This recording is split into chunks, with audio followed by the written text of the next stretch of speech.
Hello and welcome to my YouTube channel. I'm the Lazy Pastry Chef, and today we're making an Italian fruit cake with marzipan. Please stay tuned. If it's your first time stopping by, thank you so much for checking out my channel. I upload content like this at least every other day. If you like it, please feel free to subscribe, and while you're at it, hit that bell. That way you're notified every single time I upload a new video. Alright, let's get into this. This cake will handle as a sponge cake, an Italian meringue buttercream with fruit slices, all covered with an almond marzipan. Start off by making the sponge cake. I happen to have the perfect sponge cake recipe that I keep reminding y'all to please check out. I'll pop the link in the description below. It's just a little bit of footage, and while the sponge cake is cooling, we'll start working on an Italian meringue buttercream. To make the buttercream, I'll start off by making an Italian meringue. To do that, I'll combine the sugar and some water and heat that to a temperature of 244.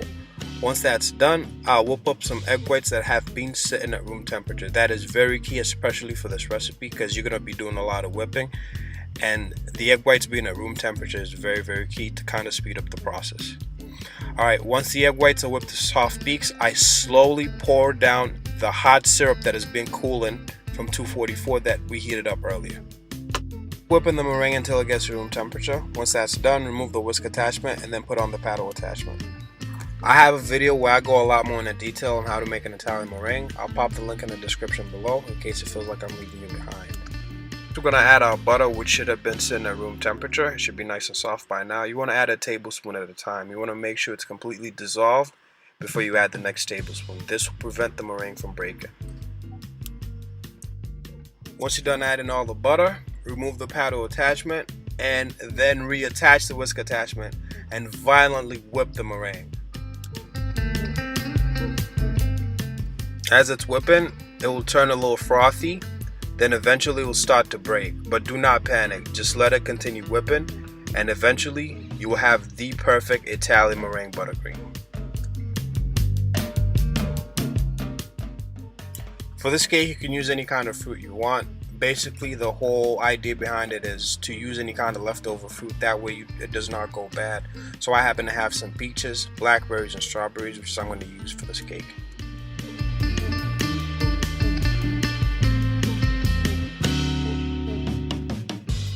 Once I'm done cutting up the fruit, I then slice the cake in the middle to get two nice even parts. I then layer it with buttercream and fruit.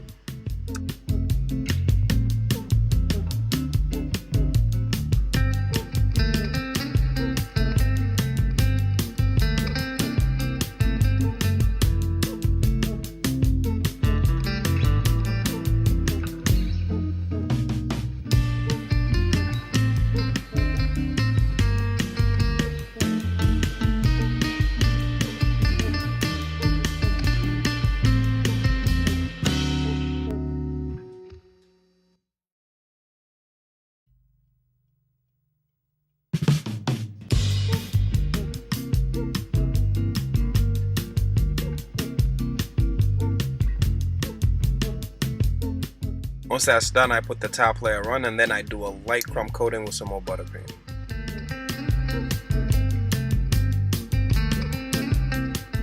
Done coating the outside layer of the cake, I pop this bad boy in the freezer to give me a chance to make some marzipan, which should take me about 15 minutes. It's literally that easy.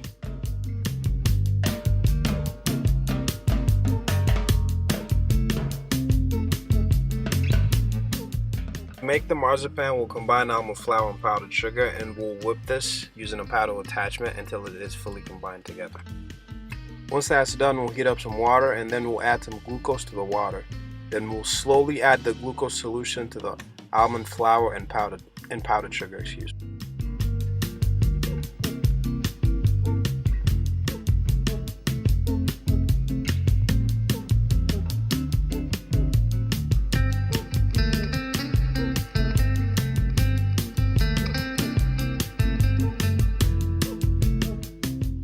You want to keep whipping until you get a paste-like consistency.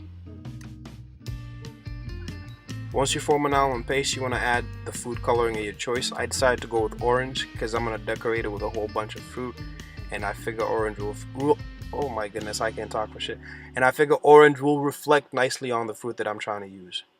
Once the dough is ready, with a generous amount of powdered sugar or cornstarch, you want to knead it for about 5 minutes. Then you want to let it sit at room temperature for 30 minutes. After 30 minutes, the dough should be ready. I roll it out to a 1/4 inch of thickness, and then I roll it onto the cake.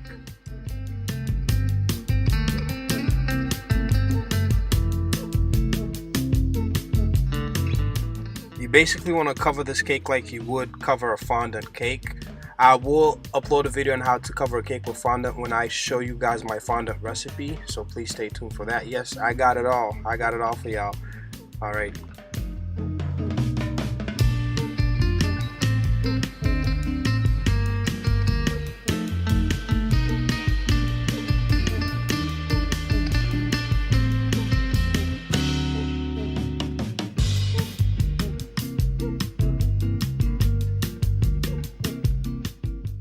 Basically what I'm doing here is smoothing out the top surface, making sure I'm removing any kind of air bubbles that might have gotten in there.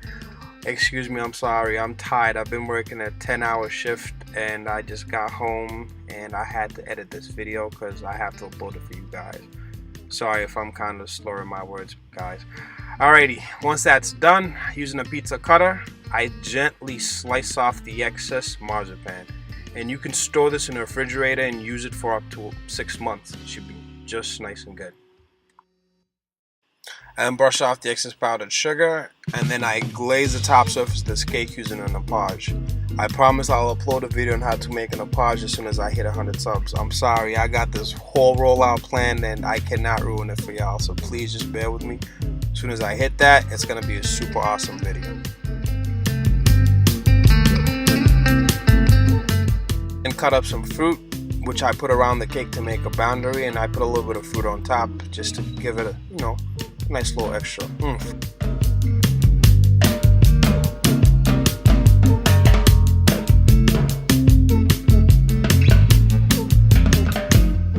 Beautiful people, I gotta get out of here. It's Sunday, Insecure and Power's on tonight, and I gotta get my shows in. Please comment in the section below what you guys are watching, and feel free to like, share, and please most definitely subscribe. Thank you so much for watching. As usual, it's your boy, the Lazy Pastry Chef. Peace and love, everybody.